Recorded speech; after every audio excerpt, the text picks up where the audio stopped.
أعوذ بالله من الشيطان الرجيم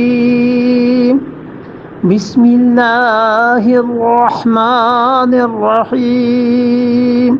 إن الله لا يغفر أن يشرك به ويغفر ما دون ذلك لمن يشاء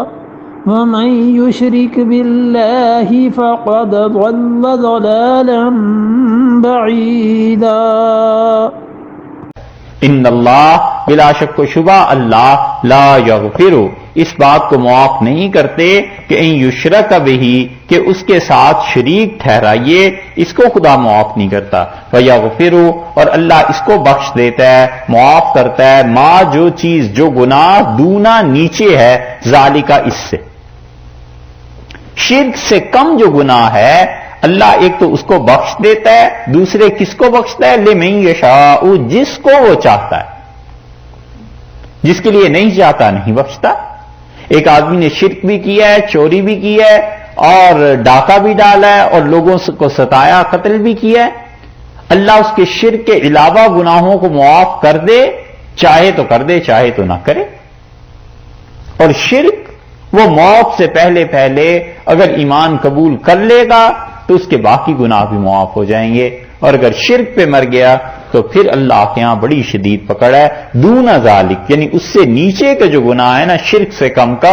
سب معاف ہو جاتے ہیں خدا اگر چاہے۔ ومن یشرک باللہ اور جس نے اللہ کے ساتھ شرک کیا، ہوا کیا؟ فقد ضل ضلالا بعیدا وہ دور پڑا، ضلہ بھول گیا،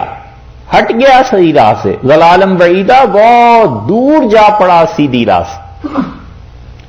ایک آدمی جو شرک کرتا ہے اور ایک اللہ کی توحید پہ قائم ہے، دونوں کی مثال ایسے سمجھ لیجئے کہ جانا ہے، ایک پوائنٹ متعین ہے کہ یہ جگہ مثلا،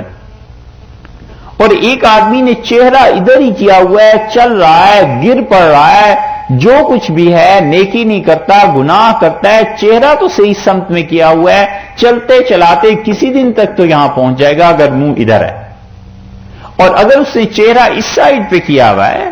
جانا اسے رائٹ پہ تھا اور چل رہا ہے وہ لیفٹ کو، تو نہیں پہنچ سکتا قیامت تک بھی۔ تو ایک آدمی جو خدا کی توحید کا قائل ہے، جیسا بھی گناہگار ہے ایک دن پہنچے گا تو صحیح، اور ایک جو شرک کر رہا ہے وہ جتنی بھی تیزی سے بھاگتا چلا جائے، جتنے بھی نیک اعمال کرتا چلا جائے، اس نے تو اللہ ہی کو نہیں پہچانا، اللہ کی وحدانیت کا ہی قائل نہیں ہے، اس کا انتہا کیا؟ وہ ہے فقط ضل ضلالا بعیدا بہت دور جا گرا۔ ذکر چل رہا تھا منافقین کا جو حضور اکرم صلی اللہ علیہ وسلم کے حکم پر راضی نہیں تھے اور الگ راستے کو چلے۔ اللہ نے فرمایا جو بھی رسول اللہ صلی اللہ علیہ وسلم کی مخالفت کرے گا اور صحابہ کرام رضی اللہ عنہ کی راہ کو چھوڑے گا، ہم اسے اس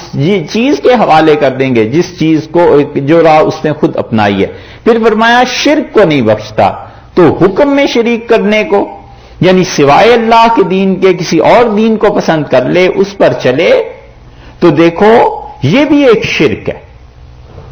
اللہ کے دین کو پسند کرنے کے علاوہ کسی اور دین کو پسند کر لیتا ہے، اس پہ چلتا ہے، اسی لیے آگے چل کے آ رہا ہے کہ یہ شرک کی قسمیں کیا کیا ہیں۔ اس لیے فرمایا جو اسلام ہے اس پر چلنا ہے، اور اسلام کے سوا سب شرک ہے، اگرچہ پوجنے میں شرک نہ کرے مگر دین کسی اور کا اپنا لیا۔ یہ جو صلح کل کا مسلک ہے نا، اور یہ مسلک کہ بس سارے ہی دین ٹھیک ہیں اور دین الہی اور واحد دین ہو جانا چاہیے،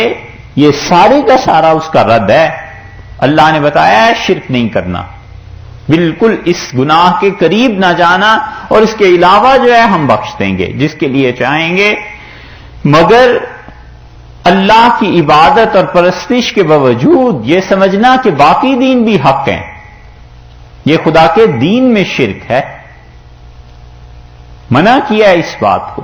کہ بالکل نہیں، باقی ادیان باطل ہیں، لِيُظْهِرَهُ عَلَى الدِّينِ كُلِّهِ اللہ نے یہ دین اس لیے رکھا ہے حق کا کہ باقی ادیان باطلہ پر غالب آئے، باقی غلط دینوں پر یہ غالب آئے۔